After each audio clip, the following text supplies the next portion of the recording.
muuqaal kaleeto aad jeclaan lahayd in waqtigan waqti ka horeeya uu kusoo gaaro ama aad daawatid.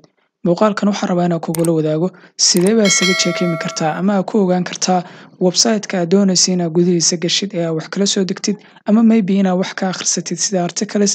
Website-kan virus ma kaa soo raacaya ama waa website oo safe ah inaad wax kala soo degtid ama inaad wax ka akhrisatid ama xitaa inaad gudihiisa gashid website oo safe ah miyaa se ku ogaan kartaa ama aad isaga check-in kartaa. Ognahay maanta mareegaha wax laga search gareeyo ama wax laga baaro website-dada ku kaydsan markaasi malaayiin ka mid ah waa fake ama waxaas kala hackers kuwaas oo markaasi virus kugu soo dhex qarinaya waxa kala degaysid ama markii aad gudihiisa soo gashidba automatically viruska uu kugu bilaabanayo. Haddaba muuqaalkana waxaan rabaa inaan step by step kugula wadaago sidee baa website kasta ama linki kasta oo xitaa lagu soo diro ama email ha lagugu soo diro ama WhatsApp-kaaga ha lagugu soo diro si isaga check-in kartaa linkigaasi in markaas uu safe yahay ama inuu virus la socdo.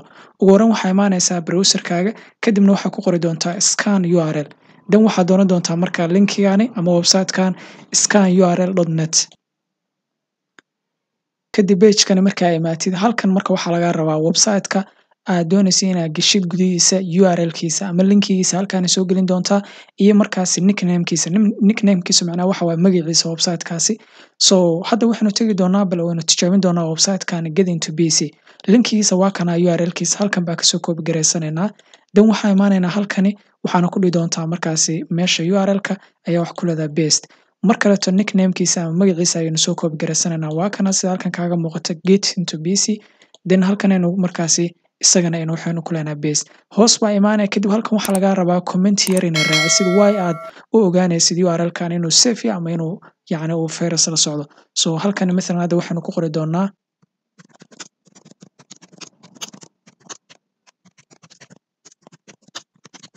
please check me if this link is safe to use. kadibna markaasi waxaa leedahay check this URL.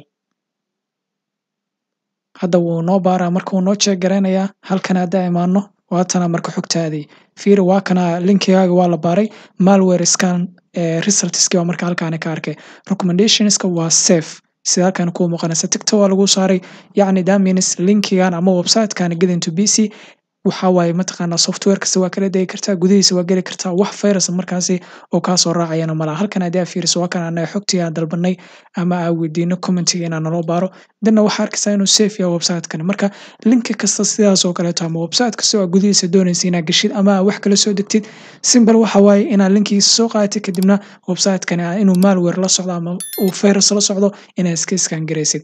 muuqaalkan intaas ku egaa waxaan rajeynayaa inaad ka faa'iideen.